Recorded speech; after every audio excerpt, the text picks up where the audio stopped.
7 مئی جمعرات کے دن کا دوسرا ویلاگ اور بڑی تگڑی قسم کی اپڈیٹس ہیں پاکستان کی بھی، اور جنگ بندی اور فائر سیز اور مذاکرات ہیں۔ امریکی فوجی ناکہ بندی کا ابنائے حرمس میں ختم ہونے کا معاملہ بڑا بحری بیڑا آج یورپ کا پہنچا ہے، نئی صف بندی ہو رہی ہے، اور سپریم لیڈر مجتبیٰ خامنہئی اور ایرانی صدر کی آج پہلی بڑی 2.5 گھنٹے کی ملاقات منظر عام پر آئے۔ مذاکرات کے حوالے سے بڑے اہم معاملات ہیں، اور نیتن یاہو کی بھی اسرائیل کی ایجنسیاں متحرک ہیں اس وقت مذاکرات میں خلل ڈالنے کی کوشش، اور اسرائیل کا جو ٹاؤٹ شیخ العرب امارات بھارت سے دفاعی معاہدے کے فریم ورک میں بڑی تیزی آ رہی ہے، اس میں بھی پیش رفت ہے۔ چین نے ٹرمپ کے دورے سے پہلے 2 وزرائے دفاع اور اہم شخصیات کو سزائے موت کا فیصلہ جنہوں نے ٹرمپ کی مدد کی، غداروں کا تحفہ۔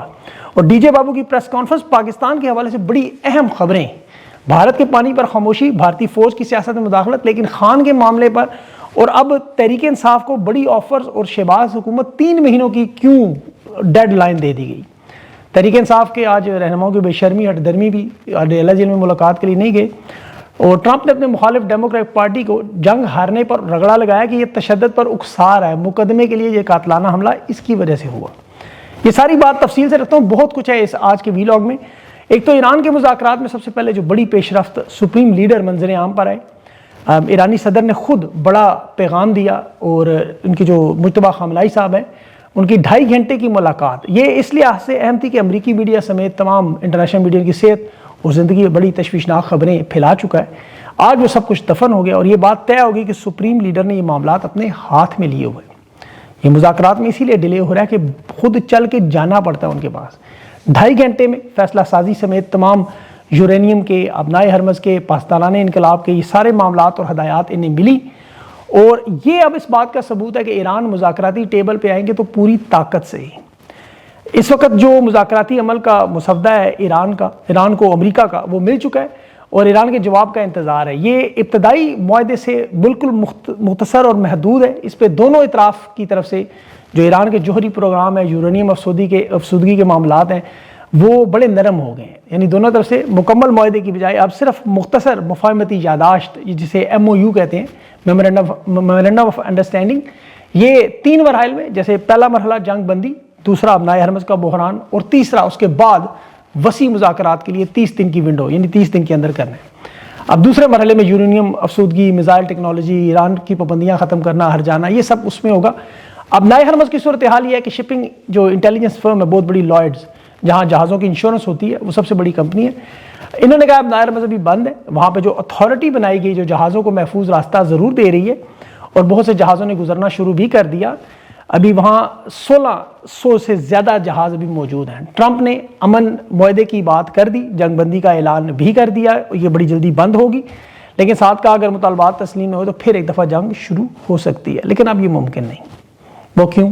آپ سوچیں گے، یہ ایسا حملہ کرنے کی کوشش کی تو چین نے ٹرمپ کو براہ راست کیا کہا ہے کہ یہ ملاقات ہے شی جن پنگ سے، وہ منسوخ ہوگی، اور جو دوسری بات بتائی، دنیا کے 4 بڑے بینک یہ چین کے بینک ہیں، عالمی مالیاتی بینک جو توازن ہے اس میں چین کے پاس ساری طاقت، industrial commercial bank of China آپ دیکھیں، ایگریکلچر بینک آف چائنا آپ دیکھیں، بینک آف چائنا اور چائنا کنسٹرکشن بینک، یہ چاروں بینک جن کے کھربوں ڈالر کے اثاثے ہیں، دنیا کے 4 بڑے بینک، یہ پوری دنیا کا مالیاتی نظام کنٹرول کر رہے ہیں۔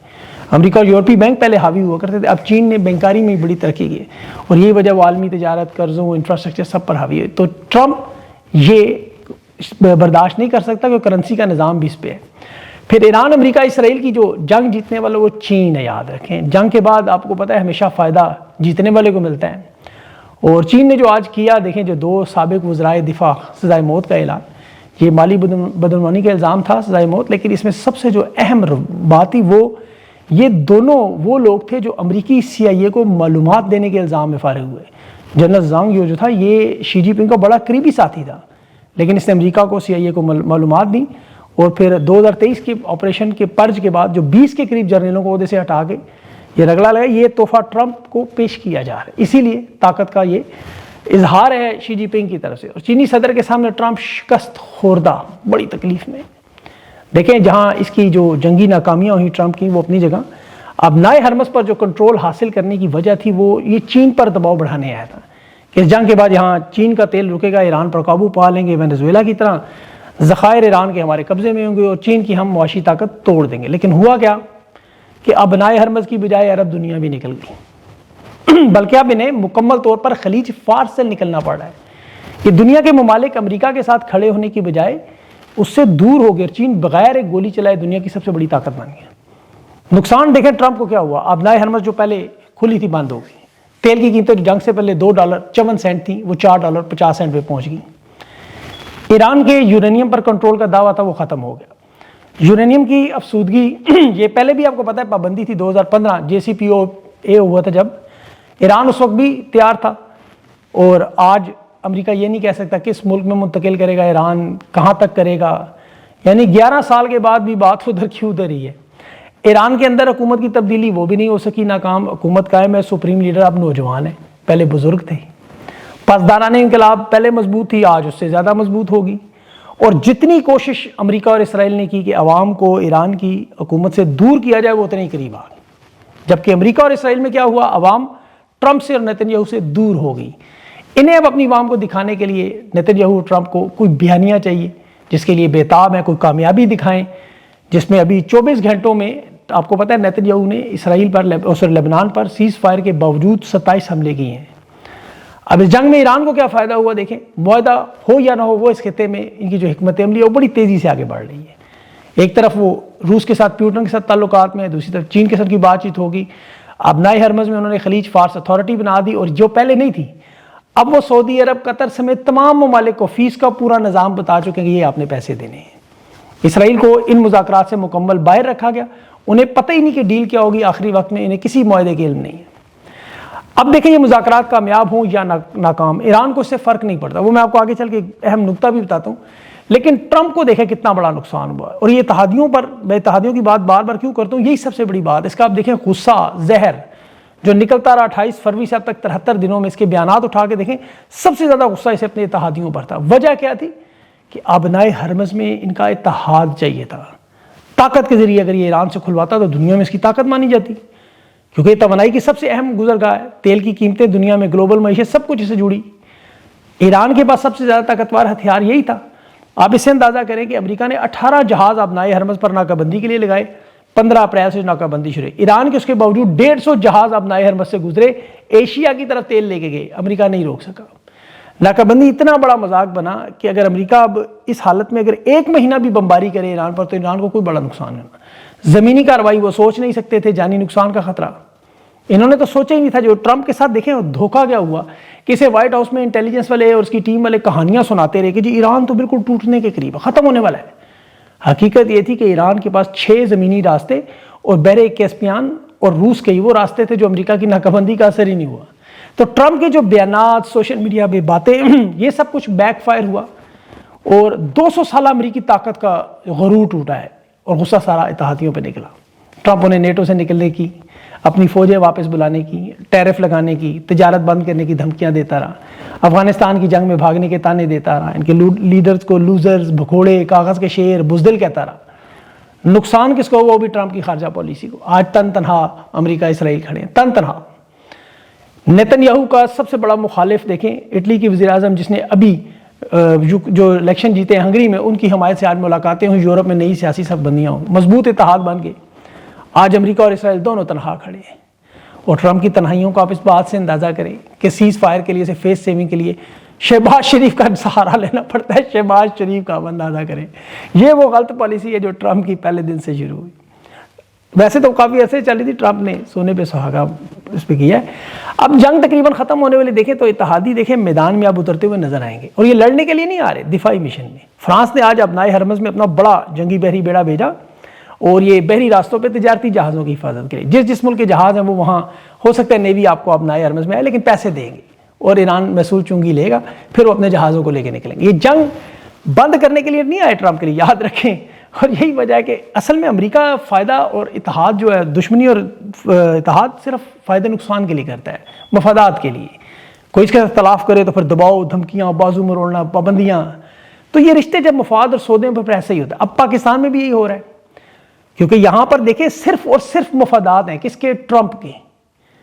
اور یہ جو اسے راستہ چاہیے تھا، محفوظ راستہ، جس کی میں نے آپ کو تفصیل بتائی، کیونکہ 200 سال میں امریکی صدر کی اس طرح کی بے عزتی اور شرمندگی نہیں ہوئی، عبرتناک شکست نہیں ہوئی۔ تو یہ جو محفوظ راستہ بیانیے والا چاہیے تو دینے والا کون ہے؟ شہباز شریف. اب مجھے ہنسی آتی ہے. ساری امیدیں اب ان کی بھی اس طرح ٹرمپ کے ساتھ جڑی ہیں اور اس کا انشاءاللہ زوال کا وقت شروع ہوگا, یہ آپ کو نظر آئے گا. اور ٹرمپ کے گرنے کے بعد ڈومینو افیکٹ ہوگا, جس طرح وہ گرتے ہیں نا سارے ایک ایک کر کے. اور یہ کیسے اب دیکھیں معاملات کو 3 مہینے شہباز شریف کو بھی مل رہے ہیں. اب تحریک انصاف کے ساتھ اسٹیبلشمنٹ جڑ رہی ہے, انتظار کیا ہے صرف بجٹ کا. ذہن میں رکھے بجٹ 28ویں ترمیم, یہ 2 معاملات ہیں جس پہ وفاق صوبوں پہ کنٹرول کر کے NFC ایوارڈ کو بدلنا, جس طرح 26ویں ترمیم یا 27ویں ترمیم جو کمی رہے گی وہ پوری کر کے پھر شہباز شریف کی حکومت کا وقت ختم. بجٹ کے 2 مہینے یا 3 مہینے زیادہ. اس کے بعد الیکشن کا اعلان کا کہ تحریک انصاف کو ہم اجازت دے رہے ہیں یہ الیکشن لڑیں, اور تحریک انصاف کی قیادت کو کہا گیا کہ یہ مائنس عمران آپ الیکشن لڑیں, اچھے بچے بنے, آپ کو حکومت میں حصہ دیں گے, ہو سکتا ہے وزیر اعظم بھی اس دفعہ آپ کا لگائیں. یہ میں آپ کو بہت بڑی خبر بتا رہا ہوں. اسی لیے سارے خاموش بیٹھے ہوئے ہیں باری کے انتظار. جس طرح نون لیگ اور پیپلز پارٹی دیکھتے ہیں نا, میری باری پھر تیری باری, اب یہ بھی سمجھتے ہیں ہمیں بھی اس نظام کا حصہ بننا ہے. اب اس وقت معاملات اسلام آباد سے لے کر اسٹیبلشمنٹ کے حلقوں میں یہی باتیں گردش کر رہی ہیں جو میں نے آپ کو پچھلے ویک لاگ میں کہا تھا. کچھ خبریں کنفرم کرنی ہیں, کچھ کنفرم ہو گئی ہیں. اب سہیل آفریدی, سلمان اکرم راجہ, بیرسٹر گور, محمود اچکزئی, یہ سارے معاملے سے باخبر ہیں. اور کچھ لوگوں کا دعویٰ ہے کہ یہ سب ان کی مرضی کے ساتھ ہو رہا ہے. یہ اسی لیے عمران خان سے ملاقات کے لیے اب نہیں جاتے ہیں. اڈیالہ جائیں گے منگل میں, اس وقت دیکھا جائے کیا ہوگا. تحریک چلانے کے لیے تیار ہیں یعنی یہ بھی پتہ چلے گا. لیکن یہ اگلی حکومت کے انتظار میں ہے کہ ہم الیکشن جیت کے میدان میں ہیں. انہیں اندازہ نہیں ہے اب حکومتیں نہیں بنے گی. اب یہ سمجھتے ہیں نئے سرے سے ہم معاملات طے کر کے خان کو ایسے رہا کر رہے ہیں, لیکن یہ چورن میرے حال میں اب نہیں بکے گا. اس سے پہلے انشاءاللہ بہت کچھ بدل جانا ہے اللہ نے چاہا. اس پر میں اگلے ویلاگ میں کچھ اور بات کروں گا. ابھی چونکہ آج DG ISPR صاحب آ گئے, 7 مئی ہیں, آپ کو پتہ ہے بھارت اور پاکستان کی پچھلے سال اس وقت جنگ ہو رہی تھی. قومی یکجہتی کا انہوں نے آج راگ بھی سنایا اور بڑے عرصے بعد یہ منظر عام پر آئے ہیں. اور آپ کو پتہ ہے لوگوں کو ان کا انتظار ہوتا ہے. ان کے آنے کے بعد سوشل میڈیا پہ رونق لگتی ہے. بعض اوقات تو تحریک انصاف جو بکھری ہوئی ہے وہ بھی جوڑنے میں آسانی ہوتی ہے بڑی. آج انہوں نے بہت سی باتیں کی. ان کی باتیں جو چند اہم باتیں کہ سیاسی جماعتوں کے متعلق کوئی اتحاد ہو, کوئی بات چیت ہو, کوئی الحاق ہو تو ہمیں کوئی غرض نہیں. یہ وہی بات ہے جو میں نے ابھی آپ کو بتائی ہے. اور یعنی حکومت اگر خان کو رہا کرنے پہ تیار ہو تو ہم مداخلت نہیں کریں, لیکن اصل مداخلت ہی ان کی ہے. ورنہ آج عمران خان کے اڈیالہ جیل میں ملاقات ہوتی. عدالتوں نے تو کہا ہوا ہے جا کے ملاقات کریں. سپرنٹینڈنٹ نہیں مانتا, کرنل پیچھے ہے. انہوں نے 150 منٹ گفتگو کی ہندوستان کے بارے میں, لیکن سندھ طاس کے پانی پہ صرف 1.5 منٹ بات کی. ان کا ایک وہ بڑا مشہور بیان تھا, آپ کو یاد ہوگا, ہمارا پانی بند ہوا تو سانس بند کر دیں گے. 11,000 کیوسیک ابھی چناب میں بند کیا ہندوستان نے. اس سے پہلے بھی بند کیا, لیکن سانس ہندوستان کی بند نہیں کی انہوں نے. یہ کہہ رہے تھے ہندوستان کی فوج سیاست میں مداخلت کرتی ہے. یہ نہیں کرتے. کہتے ہیں ہم کسی پارٹی, جماعت, گروہ, مذہبی گروپ کسی کے ساتھ کوئی تعلق نہیں, نہ عدلیہ میں مداخلت, نہ میڈیا میں. ہم صرف پروفیشنل کام. پروفیشنل فوجی یہ ٹھیک ہے, چلے مانتے ہیں یہ. لیکن پاکستان, مصر اور میانمار 3 دنیا کے ملک ہیں جہاں سویلینز کے ملٹری ٹرائل ہو رہے ہیں. ٹاؤٹ ججز نے 45 دنوں میں ملٹری کورٹ کے فیصلے خلاف ہائی کورٹ میں اپیل کا حق دیا. قانون تو چھوڑے ہیں, یہ جعلی ٹرائل کے فیصلوں کی کاپیاں تک نہیں ملی. آپ سوچ سکتے ہیں اس بات کو. یہ براہ راست ان سے تعلق ہے. باقی 26ویں 27ویں ترمیم میں جو فیلڈ مارشل کی تاحیات استثناء ہوئی, 5 سال کی مدت بڑھی, وفاقی آئینی عدالت, یہ براہ راست وہ اقامت جو انہوں نے آئین میں بنائے. اب آئین کس نے بنایا؟ فارم 47 کی حکومت نے. فارم 47 کی حکومت کس نے بنائی؟ جنہوں نے پہلے آرمی چیف کو چنا. عمران خان کی حکومت دیکھیں سائفر سے گرا کے PDM کی حکومت تھی, انہوں نے جنرل عاصم منیر کو آرمی چیف پہلے چنا, پھر انہوں نے الیکشن کروایا, فارم 47 کی حکومت بنائی, جنہوں نے آ کے اس آئین کو بنایا. اس آئین کے اندر پھر فیلڈ مارشل کی 5 سال مدت کا اضافہ, تاحیات استثناء اور فیلڈ مارشل کا. مطلب آپ سوچیں کہہ رہے ہیں ہم مداخلت نہیں کرتے. ذرا غور کریں اس بات میں. ہندوستان کی فوج کو کہہ رہے ہیں کہ وہ سیاست میں مداخلت کرتے ہیں اور انہیں نہیں کرنی چاہیے. پھر لیکن انہوں نے جو بات کی نا, سچ بولیں, سچ کی حفاظت. تو سچ عوام کے سامنے رکھنا چاہیے کہ سیاست میں مداخلت کون کر رہا ہے, کیسے کر رہا ہے, اور اس کا نتیجہ کیا نکلتا ہے. ویسے تو دیکھیں وہ انجینئر علی مرزا نے کہا تھا کعبے کی چھت پر بھی لوگ چڑھ جائیں تو لوگ نہیں مانتے. یہ بات درست ہے. عمران خان کی حکومت امریکی سائفر سے گری, جنرل باجوہ نے گرے. یہ سچ پورے پاکستان کے سامنے اسٹیبلش ہو چکا ہے.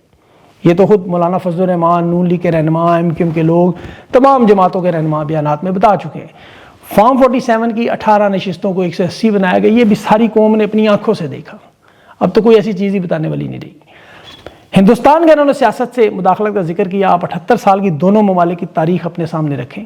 ہندوستان میں کبھی مارشل لا نہیں لگا, وہاں کی فوج نے کبھی آئین نہیں توڑا, براہ راست اقتدار پہ کبھی قبضہ نہیں کیا, وہاں کبھی کوئی فوجی حکومت قائم نہیں ہو. ہمیشہ سول اور آئین کے تحت رہے. آرمی چیف وزیر دفاع کے نیچے کام کرتے ہیں. پاکستان میں 4 مرتبہ مارشل لا لگا، انہی جرنیلوں نے لگایا جو کاکول اکیڈمی میں اللہ کے نام کا حلف اٹھا کے آتے ہیں کہ سیاست میں مداخلت نہیں کریں گے۔ ان کی تصویریں آج ہال آف فیم میں GHQ میں لگی ہوئی۔ دونوں ممالک اکٹھے آزاد ہوئے۔ ہندوستان کی فوج نے آج تک کسی کو ایک بار ایکسٹینشن دی، شاید ایک دفعہ بیچ میں دی کچھ۔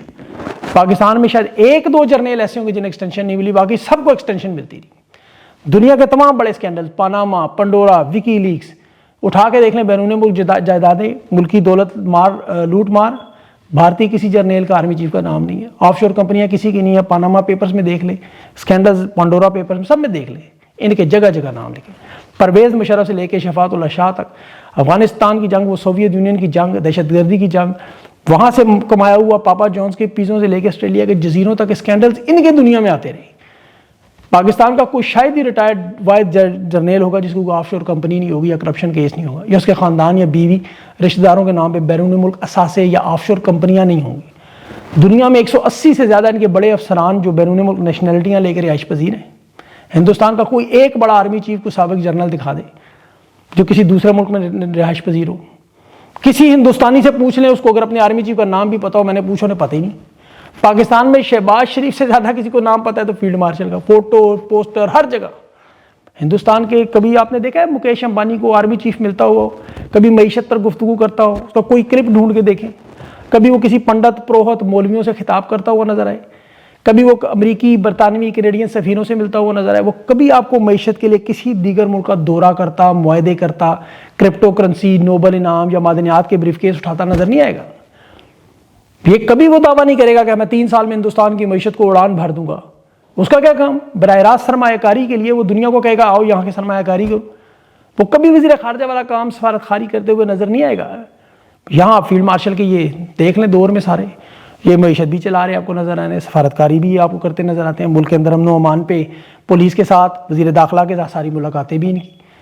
یہ حاضر ڈیوٹی ہوتے ہوئے بھی شادیوں اور بیاہوں میں بھی سیاستدانوں کے جا رہے ہیں، یہ کھلاڑیوں سے بھی ملتے ہوئے نظر آ رہے ہیں، یہ مولویوں سے بھی ملتے نظر آ رہے ہیں۔ آج محسن نقوی کا وزیر داخلہ کا بیان دیکھیں، کہہ رہا ہے فیلڈ مارشل کی لیڈرشپ پہ یقین رکھیں رزلٹ اچھا ملے گا، حالانکہ وزیر داخلہ تو وزیر اعظم کی ٹیم کا حصہ ہے۔ ہندوستان کا وزیر داخلہ کبھی یہ بیان دے گا کہ یہ میرا آرمی چیف ہے، اس پہ بھروسہ کریں، سفارتکاری کی طرح معیشت کی ترقی کا اچھا رزلٹ دے گا؟ اس کا کام ہی نہیں۔ یہ 2 بڑے ممالک میں جو جنگ آپ کو نظر آئی، امریکہ اور ایران کی، مذاکرات کر رہے تھے، دونوں کے ساتھ نہ ایران کا نہ امریکہ کا کوئی جرنیل حاضر ڈیوٹی یا ریٹائرڈ نظر آیا، لیکن جو مذاکرات کروا رہے تھے یہاں فیلڈ مارشل نظر آتے ہیں۔ ٹرمپ کی ہر ٹویٹ میں فیلڈ مارشل کا ذکر۔ اس کا نتیجہ کیا نکلتا ہے؟ ہندوستان آج دنیا میں معیشت میں دیکھیں کہاں ہے، پاکستان کہاں ہے؟ امن و امان میں دیکھیں ہندوستان کہاں ہے، پاکستان کہاں ہے؟ ہندوستان کی معیشت دیکھیں، ایکسپورٹ گروتھ دیکھیں، پاکستان کی ایکسپورٹ معیشت گروتھ ریٹ دیکھ لیں، ہندوستان کی کرنسی کو دیکھ لیں، پاکستان کی کرنسی کو دیکھ لیں، امن و امان دیکھ لیں، دہشت گردی ہندوستان میں پاکستان میں، دونوں کا موازنہ کر لیں۔ ہندوستان میں آپ کو 9 مئی نظر نہیں آئے گا، وہاں آپ کو کوئی ڈی چوک میں گولیاں مارتے نظر نہیں آئے گا، کوئی وہاں آپ کو ثانیہ مرید کے نظر نہیں آئے گا۔ یہاں انہوں نے جو کچھ کیا، کبھی وہ دیکھے وہ شاہد افریدی کی شکل میں لے آئے، کبھی سیاست میں سہیل افریدی لے آئے، کبھی میڈیا میں وقار الحسن، کبھی وہ گانے بجانے والا جواد احمد، کبھی وہ مذہبی مولوی طاہر اشرفی، کبھی وہ انجینئر، کبھی وہ موٹیویشنل اسپیکر وہ قاسم علی شاہ، کبھی وہ فنکار اسمسی، سارے کے سارے جڑے ہوئے ان سے ملتے ہیں، جیسے نواز شریف۔ یہاں فارم 47 کی کہتے ہیں فوج، عوام اور حکومت یہ ایک ہے، سروے کروائیں بخدا 5% لوگ بھی ساتھ نہیں، کیونکہ لوگ دیکھ رہے ہیں اپنی آنکھوں سے۔ ایک عورت بشرا بی بی رات کی تاریکی میں پراسرار اسپتال منتقل کرتے ہیں، انسانی حقوق کے دن دہاڑے ڈاکہ مارتے ہیں، امن و امان میں ناکام۔ خیبر پختونخوا میں تقریباً تمام بڑے علماء شہید ہو چکے ہیں، اور لوگ آج بھی ان سے پوچھتے ہیں گولی کیوں چلائی، اور یہ کہتے ہیں سیاست میں مداخلت ہندوستان کی فوج کرتی ہے۔ پروفیشنل فوجی یہ ہندوستان سے اچھے ہیں، یہ بات میں آپ کو بتاؤں، جنگ لڑنے میں یہ ہندوستان سے بہتر ہے، اس میں کوئی دو رائے نہیں، لیکن باقی ساری چیزیں وہ یہ جو میں نے بتائی۔ بہرحال اللہ ان کو ہدایت دے، سب کو اپنا خیال رکھے، مجھے اگلے ویڈیو تک اجازت دیں، اللہ حافظ۔